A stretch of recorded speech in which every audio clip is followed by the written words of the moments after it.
The kingdom of my divine will in the midst of creatures. Book of Heaven, Volume 33, Part 7. June 24th, 1934. One who lives in the divine will feels the divine heartbeat in her works, knows its intent, operates together with it, and is the welcome one in the divine Fiat. I feel I am in the arms of the divine will, which with an insuperable goodness makes present to me everything it has done for love of the creatures, in order to receive the pleasure of making it known to me, and to receive, as renewed, the glory of everything it has done for love of us. And since it has done everything out of pure love, it seems it is not content if it does not feel known and loved back by the one who was the cause to make it operate so great a work, and of indescribable magnificence. But while my mind was wandering within the multiplicity of so many divine works, my always lovable Jesus, repeating his little visit, told me, "My little daughter, our love, our works, want to have life in the creature. They want to make themselves felt as palpitating, to give her the love and the fruits that our works contain, which, as though giving birth within the creature, produce, they too, divine love and fruits. Everything we have done is always in act, and we call the creature into the very act that we are performing, to make known to her our works, how much love they contain, with how much wisdom and power they have been formed, and how, in everything we do, our intent is always toward her. Nothing have we issued outside of us which would not palpitate love and call the heartbeat of the creature to loving us. We had need of nothing, because we possess within ourselves, in our own divine being, all possible and imaginable goods. And by possessing the creative virtue, as many goods do we want to create, so many of them are in our power.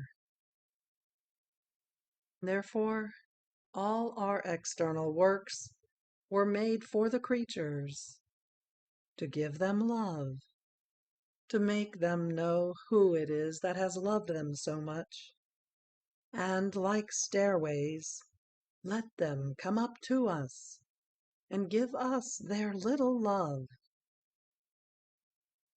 By one who does not know us, we feel robbed, and by one who does not love us, we feel betrayed. Now, my daughter, do you want to know who receives our heartbeat of the created things, our intent, the knowledges, and gives us her heartbeat and her requital of love? One who lives in our will.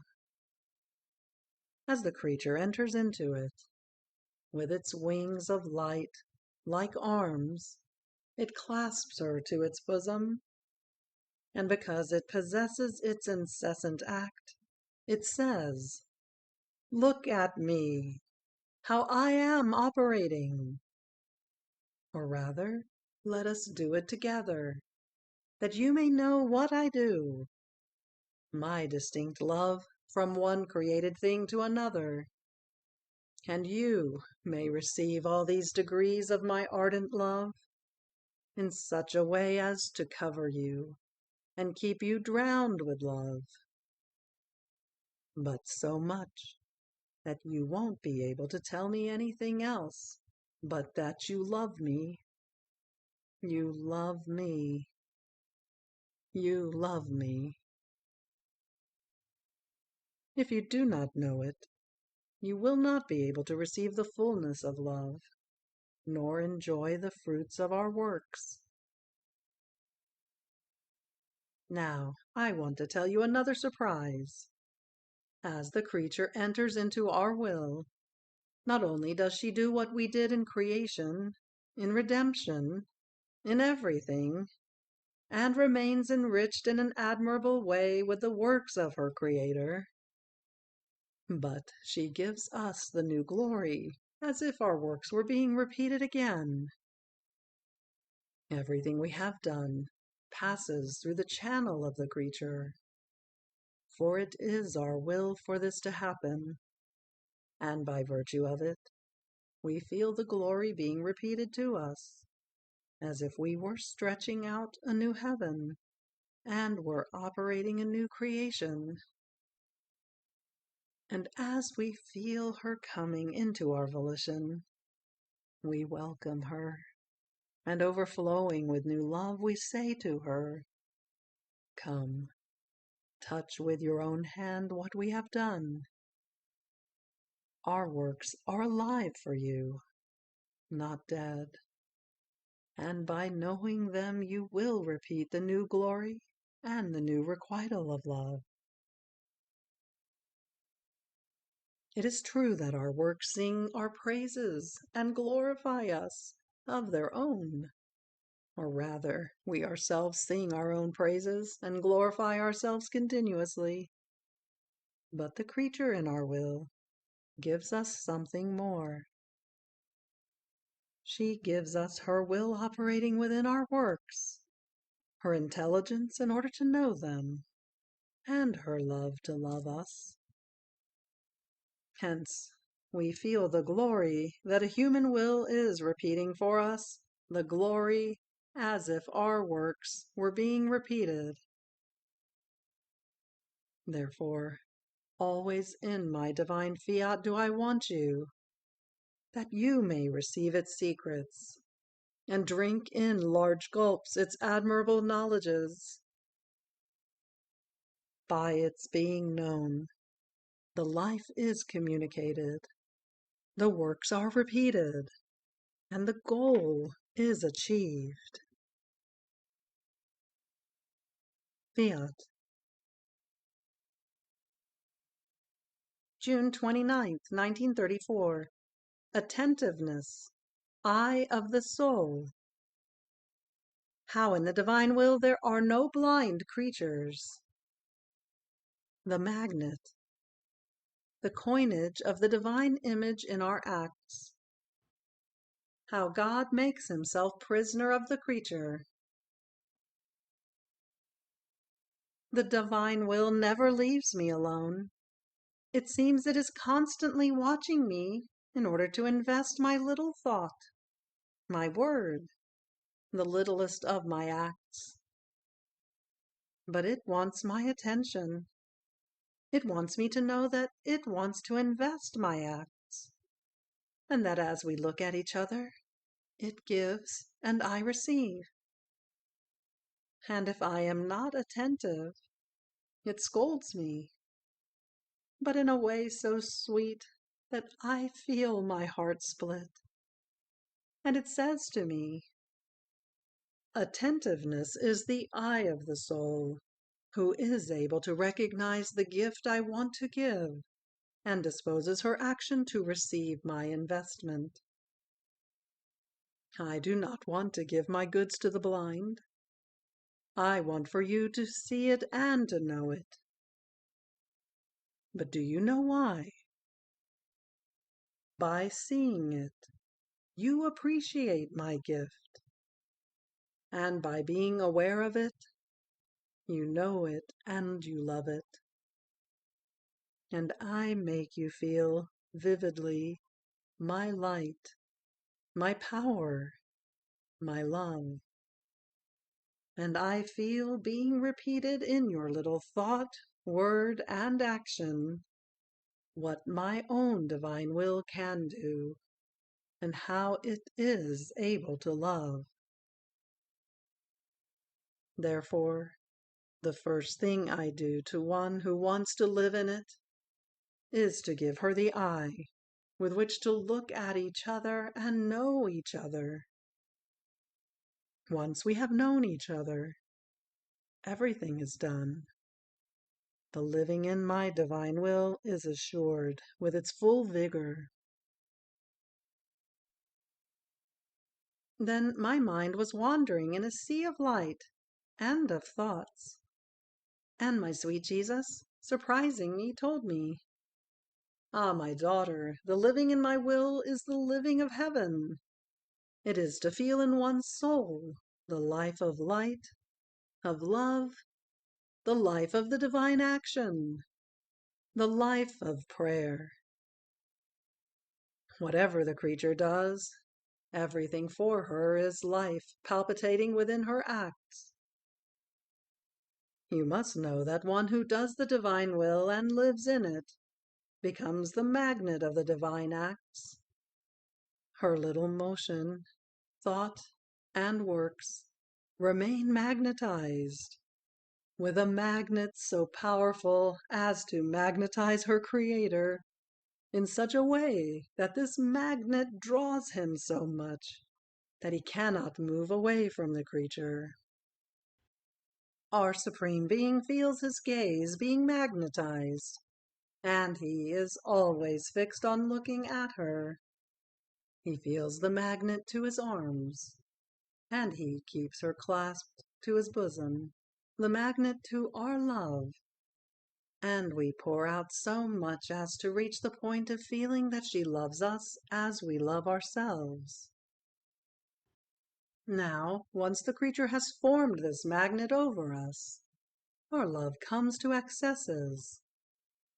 As she forms her acts, even the littlest, we impress our divine coinage on them, and we make them pass as acts of our own, with the imprint of our supreme image, and we place them among our divine treasures as coins of ours, which the creature has given to us. And if you knew what it means to be able to say that our Supreme Being has received our coins from the creature, which are guaranteed by our image that we ourselves have coined, your heart would explode out of pure love. Our giving to the creatures is a power that we have. As we possess everything, to give is nothing other than an outpouring of our love. But to put the creature in the condition of being able to give to us, and give us our own acts, not hers, coins with the imprint of our image, this is the love that surpasses everything, such that, unable to contain it, in our emphasis of love we say, "You have wounded us. The magnet of your acts has captivated us and has rendered us sweet prisoners in your soul. And we give you tit for tat by wounding you, captivating you, and imprisoning you into ourselves. Therefore, my daughter, I want you all eyes, that you may look and know well what my divine will wants to do in you." Fiat. July 8th, 1934. What it takes to form the life of the divine will in the creature. Veil that hides it. Exchange of life. The divine volition seems to be constantly watching me with a searching eye to see whether its adorable will flows as prime act in the whole of my interior. And with an admirable and divine jealousy, it invests everything. It surrounds everything. Nor does it look at whether the act is small or great, but it looks at whether in it flows the life of its will. In fact, all the value and greatness of an act depends on whether the divine will is present inside of it. Everything else, as great as it might be, is reduced to a veil, extremely thin, just enough as to cover and hide the great treasure, the incomparable life of the divine will. Now, while my mind was all occupied by the divine will, my highest good, Jesus, who seems to take an unspeakable delight when he wants to speak about his will, all goodness, told me, "My blessed daughter, so that an act may be pleasing to me, and my will may form its complete life in it, the whole of the interior of the creature must be centralized in my fiat. The will must want it. The desire must ardently desire what the will wants. The affections, the tendencies, must aspire and tend only to receiving the life of my will into their act. The heart must love and enclose within its heartbeat the life of my will. The memory, remember it. The intelligence, comprehend it.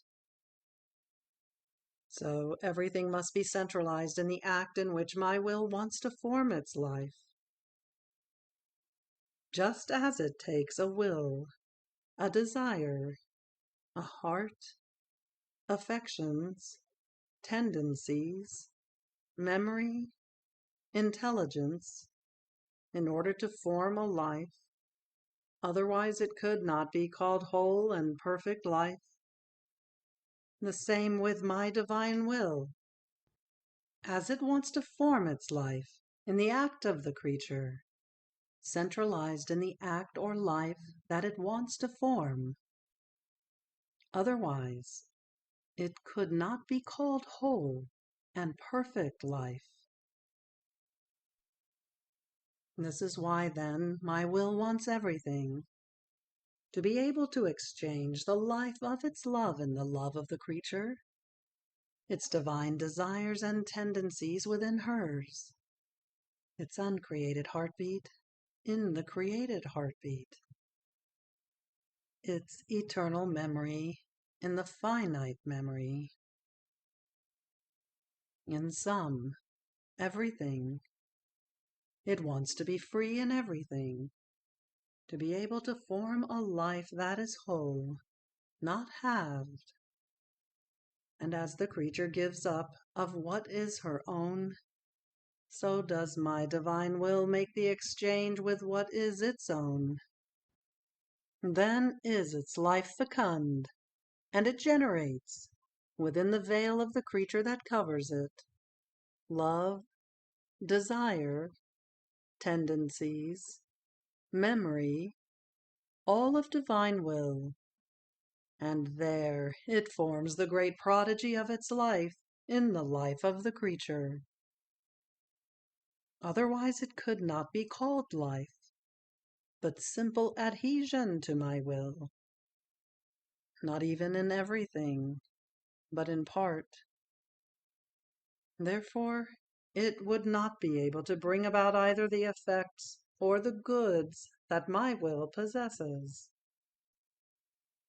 An image of this would be the sun. If its light did not possess heat, sweetnesses, flavors, fragrances, colors, it would not be able to form the beautiful rainbow of colors, the variety of sweetnesses, the sublimeness of flavors and fragrances. If it gives them to the earth, it is because it possesses them. And if it did not possess them, it would not be true life of light, but sterile light, without fecundity. The same with the creature. If she does not give to my will the place of the whole of her interior, she shall not be able to possess its love that is never extinguished, the divine sweetnesses and flavors, and everything that forms the life of my will.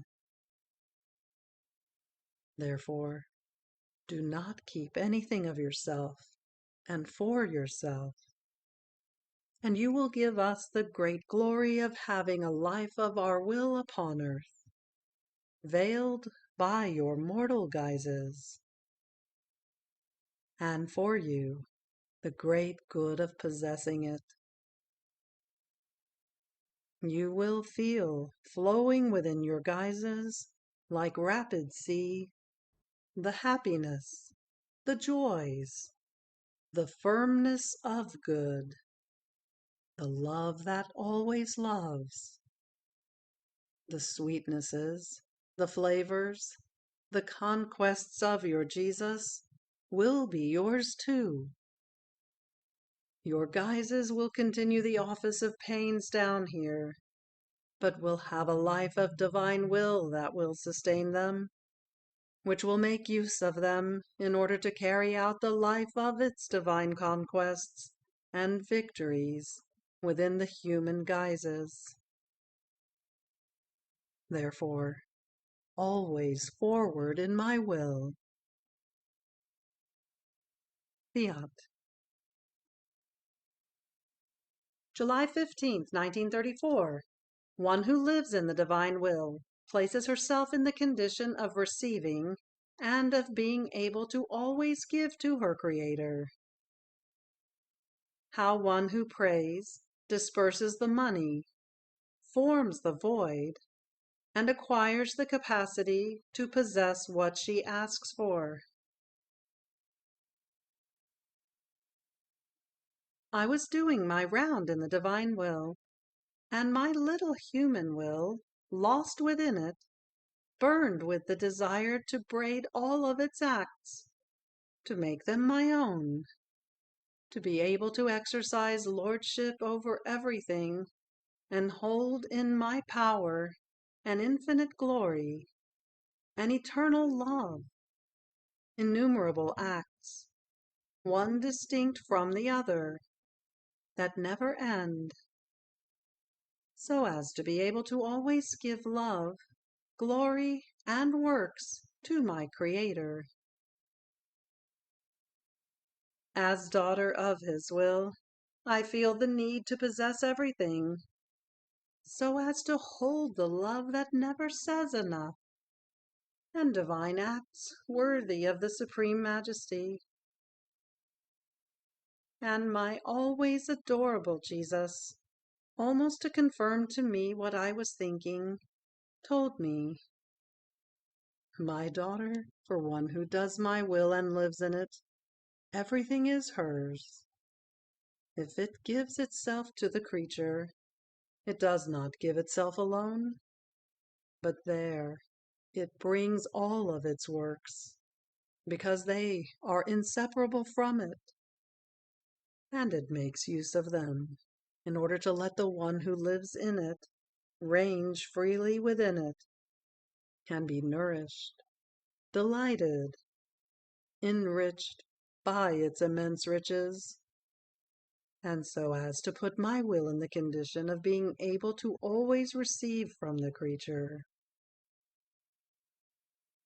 If my divine volition were not able to give everything, and always give, and always receive from one who lives in its will, it would not be a true happy life in it, because the substance of happiness is formed by the new surprises, by the exchanges of gifts, by the diverse and manifold works, each possessing the font of the multiple joys that one offers to the other.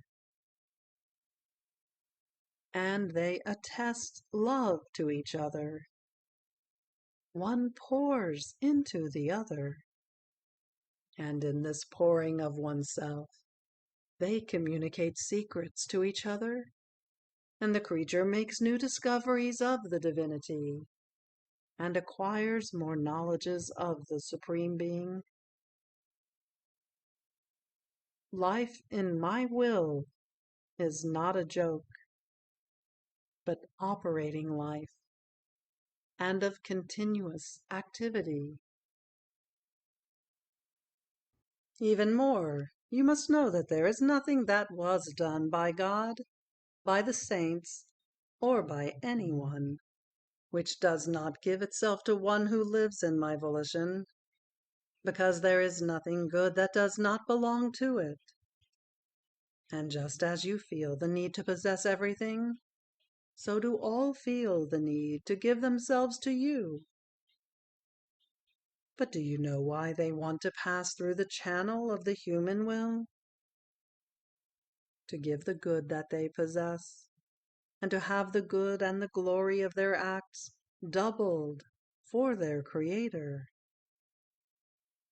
So, as you desire to trace them up, so do our works, and those of the whole of heaven desire to be tracked down. They seem to say, one after the other, "Don't skip me. Take me into your power. Unite us all together, so that one be the life of all, and the glory to the supreme will that delivered us from within its womb and gave us life." Therefore the living in my will is the prodigy of prodigies, is the unity of everything, is to possess everything, to receive and give everything. And since I want to always give to the creature, I ardently long for her into my fiat, to be able to give what I want and render my desires fulfilled. After this, I thought to myself, but what good comes to me? And what glory do I give to my God by always asking that his will be known and take its royal place, which is due to it, in the creatures? It seems to me that I am incapable of asking for anything else. It seems to me that Jesus himself is tired of hearing me say the same story. I want your fiat as life, for me and for all. But while I was thinking this, my sweet Jesus added, "My blessed daughter, you must know that when the creature prays incessantly to obtain a good, she acquires the capacity in order to possess that good. And by possessing it, she will have the virtue of making it possessed by others. Prayer is like the disbursement of the money to buy the good that she wants. Prayer forms the esteem, the appreciation, the love that is needed to be able to possess it. Prayer forms the void in the soul in which to enclose the good wanted. Otherwise, if I want to give it, she will have no place to put it. And besides, you cannot give me greater glory than asking me that my will be known and reign. This is my own prayer. It is the longing and beating of my heart. These are my ardent yearnings. And you must know that my love for wanting to make my will known is so great that, unable to hold it back, it pours upon you, and I make you say, "Thy fiat come, thy will be known." So I am the one who is praying, not you. Those are my outpourings of love, my loving outbursts that feel the need to unify me with the creature, so that I be not alone praying for so great a good. And to give more value to this prayer, I place in your power my works, the whole creation, my life, my tears, my pains, that it may not be a prayer of mere words, but prayer given value by my works, life, pains, and tears of mine. Oh, how sweet does your refrain resound to my hearing, your loving sing-song, echoed by my own. Thy fiat come, thy will be known. And if you did not do so, you would suffocate my prayer in you, and I would be left embittered, and would remain alone, alone, praying. But I must tell you still. Do you know why you feel the need to trace all of my works and pains, to ask me that my will be known and reign? One who has known it and loves it, in view of the great good, cannot abstain from asking, repeatedly, that all may know it and possess it. Therefore, think that I am with you, and I pray together with you. When you feel that you cannot do without praying for the triumph of my will. Fiat. You have reached the end of the Book of Heaven, Volume 33, Part 7. Fiat.